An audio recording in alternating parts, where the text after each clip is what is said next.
Welcome to Shooting the Breeze Shoot the breeze. with Mike and Dave. We're talking about The Office, episode 4 of season 2, called The Fire. Holy crap, this introduction that I have is humongously long. But I like it. Well, it does put in place everything. Who does a better Yoda voice? You. I can't even do Yoda. I can't even think. Oh, So you're going to be Michael. I don't know. You're going to be Michael then. Michael Scott takes it upon himself to teach Ryan Howard about business, but soon everyone is forced to evacuate the office due to a fire. While outside, Michael continues to show an interest in Ryan, causing Dwight Schrute to be jealous. Okay, Michael. Howard / Ryan Howard, is sitting in my office, and he has been a temp here for a couple of months, and he's kind of gotten a lay of the land a little bit, had a few laughs along the way, and now he wants to know what I think. The temp agency wants to know what you think. Shall we? Let us proceed. First up, proficiency in necessary skills. Excellent. Dwight comes in, or Dwight's shooting head. Michael's in there right now evaluating the temp. He hasn't evaluated me in years. 5 years from now, what would you want to do? Where would you want to be? Well, I'm interested in business. Oh, good. Ambitious. Excellent. Want to be a manager? No, actually, what I want is to own my own company. That is ridiculous. Ryan's about to attend Michael Scott School of Business. I'm like Mr. Miyagi and Yoda rolled into one. Much advice you seek, or much advice you seek. Do you know who that is? Fozzie Bear? No, that was Yoda. There are 10 rules of business that you need to learn. Number 1, you need to play to win, but you also need to win to play. Got it. And I will give you the rest of the 10 at lunch. Now, Oh, I love it. those 10 things, like, it's so wonderful. He says there's 10 rules of business. I'll give you the first one here, and then I'll give you the rest at lunch. And Right. it's like, you don't have any of them. None of them. None of them. You have no idea. It's like, what's the episode when he says, I'm going to write a book? Yeah. And, it's Ryan. Yeah. Ryan, then do it. Yeah. He calls him out, okay, and then he goes in and he's on this tape recorder and he's like, Michael Scott, the something da-da-da business. 1 billion sold, more than the Bible. And then he says, the businessman. And he's just quiet, like he has no idea what he's going to do. And then I think the one thing, too, with Michael is you get that sense, but he kind of knows what he's doing. And then I think another subplot we have to know in this is the Jim and Pam. Okay. Where Pam, so Jim's girlfriend at the time, or girl he's dating, Amy, for a hot girl from in season 1, episode 6. Yeah. She calls, and then Pam sends it to Jim. Right. And then after the call, Pam goes, you can give her your extension. And he's like, okay. Okay, yeah. Okay, my question is this. Okay. I think this is Jim trying to make Pam a little jealous. Not a ton, but just a little. I think. What do you think? Okay, now you say that. Because he wants to feel the waters. And that's how it's been, even when he's dating Karen and he asks Kevin, hey, Kevin, who do you think is hotter? Yeah. Oh, well, Karen has this, and, because he's trying to, okay, what do I do? Yeah. And that, I never thought of it like that, but yeah, I would guess so. That's how I would do it. I'd be like, I'm going to make her dial Pam, see how Pam thinks. And see, I think that, and like, you get that too, where Pam is a little jealous. Oh, yeah, she is. Because she goes in and talks. And she's talking about Katie and all this stuff. And he's like, I feel like I'm talking too loud. And I was like, no, you're talking normal. Right. You're a little jealous because Jim he hasn't moved on, but he's, like you said, testing the waters. Yeah. And like I brought this up to Olivia.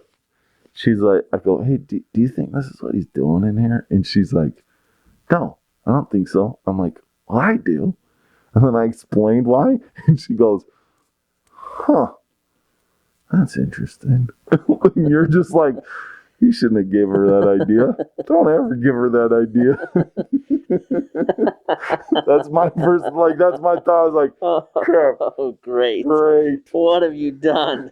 That's what guys do. Make other women. No, we don't. But I just thought it was fun. That was funny. And then the other thing that I like to deep thought was smoke alarm. Okay. Smoke alarm. They go out. What happens? Michael runs out and pushes people Oh, out I of the way. love it. Oh. Right? Doesn't that take you back to George Costanza. Yep. And that's what I thought. I'm like, that's George Costanza right there. And then one thing that Olivia did point out to me is like, look at him run though. Look at his arms. It's so weird. And I was like, and then because she said that, I was like, oh my gosh, that is a weird run. That is That's so weird. It's so great. Oh. But it kind of goes with his character. Okay, I feel so bad. We all know those Todd Packers, right? We talked about that before. Yeah. We all know those kind of dorky kids. Yeah. Like Michael Scott probably wasn't. Mm-hmm. And even from when Michael is on that TV show, the character they have to play him looks totally nerdy, and you just feel bad for the kid. Mm-hmm. But I knew kids that they just look nerdy and they would do things weird. Yeah. Mm-hmm. And I was never mean to kids because I was sometimes that kid. Yeah. You know? But seeing him run like that, it's just another layer of his weirdness, of his people don't like him. Yeah. He's just a weird. And I think that's you do get that with him where he's not well liked. Yeah. Because of those sorts, these little things where he is trying so hard to be liked, like we've been talking about, where just no one likes him enough. Yeah. But now he's in a position. Oh, and where everybody has to like him. So when he's in the car with Ryan, they have left the building, right? Yeah. He's in the car with Ryan, and he says, I became I wanted to be a manager so that I could have friends. Yeah. Like, oh dear. See, but it goes back to Toby, that interview with Toby, where he had to do counseling. When he had to do counseling, that's right. My stepdad and him went to the baseball game. Yeah. And so he's like, oh, I'll be a manager.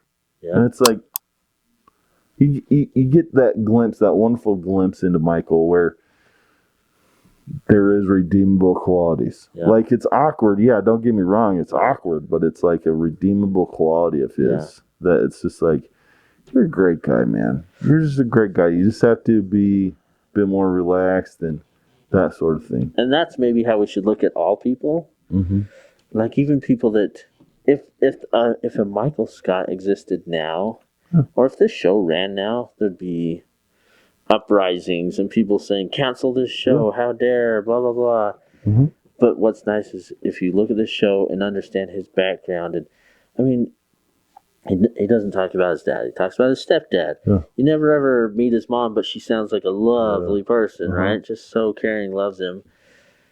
And his sister and his nephew, they don't like him. You just feel bad for this guy. Oh yeah. And so I think we all have to give people a benefit of the doubt and get to know them and go, oh, okay, you act this way because of this. Yeah. But let me come into your life and help you be a Holly, Mm-hmm. Yeah. You got to understand this. So anyway, Mike, deep thought there. And I think with Michael, some of the reason is, one of the last Christmas episodes that he was there when Phyllis was the Santa. Oh, yeah.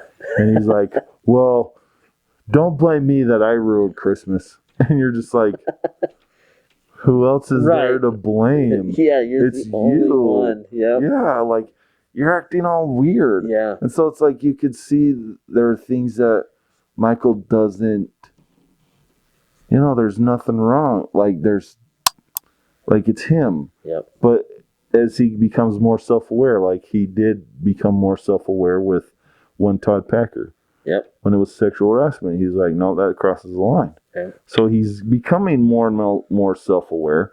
And then he goes off crazy a little bit. Like, like when Jim and Pam were setting him up with Pam's friend. Our friend, yeah. And he was doing so well. Amazing. And Because he then- didn't know what he was just. Yeah, he was just there. He's Because- just there. I think there's this one time where this is a girl like I dated in like 05 or something like that. And where she seemed interested in me. But I was like, well, I didn't see it that way. Yeah. I just thought it was fun talking. Yeah. That's all I thought of it. And then when Jake, he's like, dude, she's interested in you. And I was like, What? what? No, she's not. And then like you review, it's like, oh, yeah, huh. She probably is. And so it's just that sort of thing where it's like sometimes people don't handle success, and I don't think Mike can handle success very well Yeah. until Holly comes along. Yep. Then he can handle success. And he's like, yeah, I could do this. Yeah. I'm not going to mess up because she's going to care about me no matter what I do. Right. And I think that's, I think that's a redeemable quality of him. And going back to your original with Pam and Jim, Mm-hmm. that he's testing the waters, and now I think he's like, oh well, when they go outside and Pam is just thinks they're standing in front of the fire truck and there's I can see it in his eyes, like I can see it right now. He is like, oh, she likes me, like Yeah. yeah. She was jealous. Mm-hmm. And they start talking about like playing those games and the what 5 movies? What's the name of that game? Something. Oh, yeah. Island. Desert Island. Desert Island. First he did books, but then he's like, I thought there'd be more interest in books. Movies. Movies. And Dwight's response. I love Dwight once again.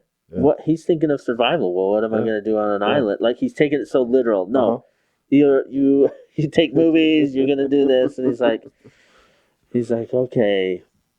What does he say? I want the physician's reference book, 2000 whatever, and then I'm going to carve out the inside with waterproof matches and an axe, and puts that in there, which is kind of funny. That's okay. And then I love, he's naming all this stuff, and then Prisoner of Azkaban. Yeah. And then he goes, no. Well, he first says Harry Potter and Sorcerer's Stone. No. Yep.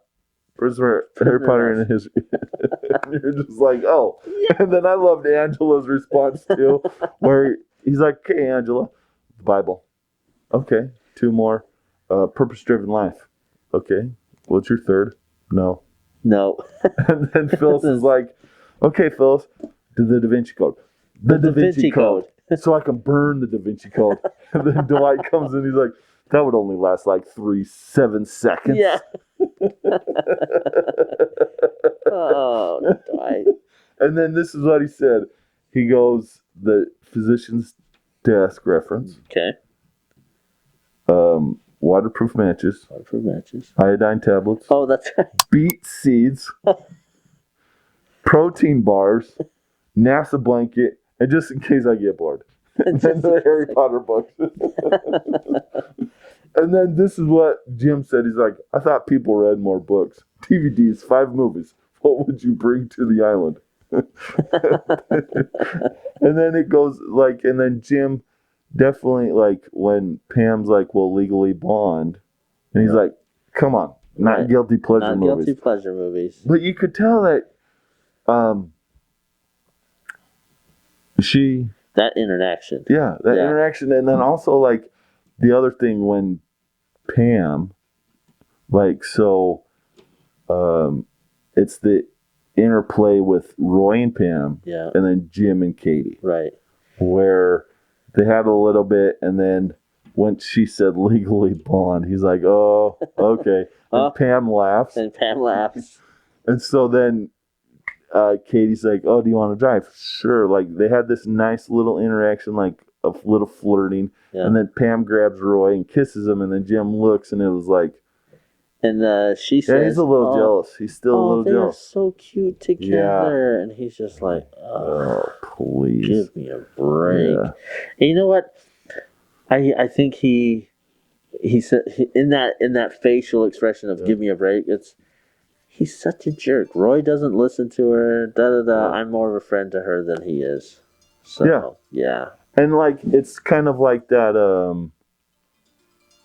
Well, when we get to Halloween, we'll talk more about that. Yep. But yeah. So Yeah. come check out this episode because it's a great episode. Great episode. You see the affection that Michael has for Ryan, where he says he wants to have sex with Ryan. He definitely has sex with Ryan. And Present company excluded. Pam. it's like, oh wait, let me explain the roles. Yeah.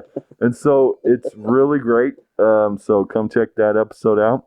You only have one more day or 2 more days on Netflix, but then I think it goes to Peacock. Yeah. To watch The Office. So it's a great TV series. Go watch it. Watch this episode. Watch the seasons. And then come check us out on most podcasting formats and also YouTube. YouTube. So thank you and have a great day. Peace.